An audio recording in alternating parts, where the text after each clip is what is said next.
Reece Walsh vs. Broncos CEO, the $3 million standoff that could cost Brisbane everything. In the gilded boardrooms high above Brisbane's river, where contracts are signed in blood red ink and futures are traded like cattle, a single signature has become the most expensive silence in Australian sport. Will Reece Walsh, the electric fullback who paints lightning across Suncorp Stadium, truly walk away for 3 million reasons? Or is this standoff with the Broncos CEO the final test of a prodigal son's love for the city that raised him? Picture the winter of 2025. The Broncos perched atop the ladder like bronze gods, yet inside the walls of Red Hill, tension coils tighter than a grand final scrum. Reece Walsh, boy wonder turned box office king, sits at the end of a 2026 option. His market value now soaring past $6 million a season, while the club that turned a troubled teen into a marquee man clutches a salary cap that simply cannot breathe at that altitude. CEO Dave Donaghy, the calm-eyed steward who rebuilt the Broncos from the ashes of 2020, stares across polished timber at Walsh's camp. $3 million over 5 years separates the boy from the empire, a chasm wide enough to swallow premiership dreams and leave 50,000 maroon hearts in ruin. The standoff began quietly, whispers in corporate boxes, coded smiles at sponsor functions, until one frosty August morning when Donaghy, flanked by suits and legacy, declared publicly that the club had made its final offer. The room froze. Walsh, watching from the training field, felt the words land like a blindside hit. This was no ordinary negotiation. This was heritage versus hunger, loyalty versus life-changing wealth, the ghost of Alan Langer shaking hands with the reality of modern sport. Please like, share, and subscribe for more sport talk content. The turning point came under floodlights after a thunderous win over the Roosters. Walsh, still dripping sweat, ice taped to his ribs, was pulled aside by a trusted senior. Some say Adam Reynolds, others swear it was Payne Haas. Cameras caught only the silhouette, but insiders swear the message was raw.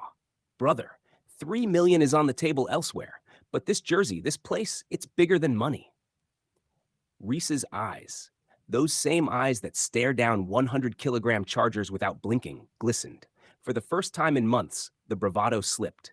He didn't speak, he simply nodded, the nod of a 23-year-old suddenly carrying the weight of an entire state's childhood dreams. Across town, Donaghy stood on the balcony of his office, city lights flickering below like a million unspoken pleas. Sources say he turned to an advisor and whispered, "If we lose him, we lose more than a player. We lose belief."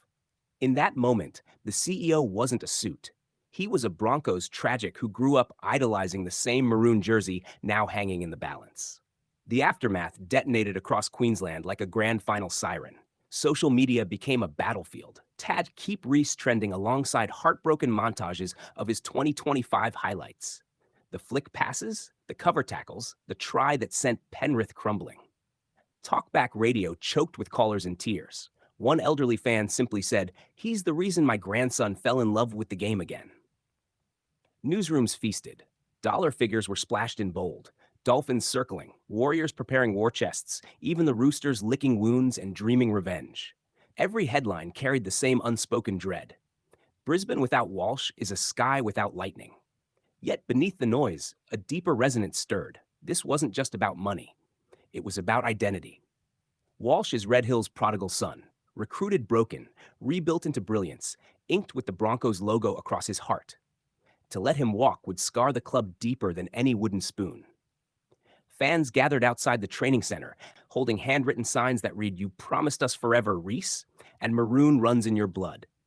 Children wore replica #1 jerseys, eyes wide with the terrifying possibility that heroes can leave. Reflecting now, this standoff strips sport to its raw marrow. Loyalty is easy when the checks are small, but when empires offer to crown you king elsewhere, only the truest hearts stay. Walsh's dilemma is every human dilemma. Choose the love you know, or the fortune you've never touched. It forces us to ask what a club really is, a balance sheet or a heartbeat. Donaghy's refusal to break the cap isn't stubbornness, it's stewardship. Walsh's silence isn't arrogance, it's the terror of a boy becoming a man under a spotlight that never dims. This moment echoes the great rugby league parables, Wally Lewis staying for less, Benny Elias bleeding maroon despite offers, reminding us that the game's soul lives in those who choose belonging over billions. In the quiet hours, away from cameras, Walsh has begun to speak. To close mates, he's admitted, "I bleed for this place, but I've also got to look after my little girl forever." The vulnerability is disarming. The lightning bolt has a father's heart. His manager, when pressed, offered only this: "Reece wants to be a Bronco for life, but life costs more than it used to." A sentence heavy with respect, heavier with reality. And from Donaghy himself, in a rare unguarded moment after a board meeting, came words that felt like scripture. "Some players you don't replace. You just pray they remember where home is." In the end, whether the pen finally meets paper or the bridge burns forever, this standoff will carve itself into Broncos folklore. It is the story of a kid who outran his past, a CEO who guards a future, and a city holding its breath for the one signature that could either crown a dynasty or break a million hearts. Because in rugby league, some battles aren't won on the field.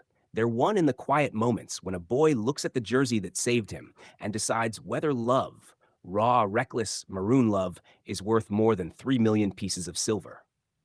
And when that decision comes, Suncorp Stadium will either erupt like never before or fall silent in a way no grand final ever could.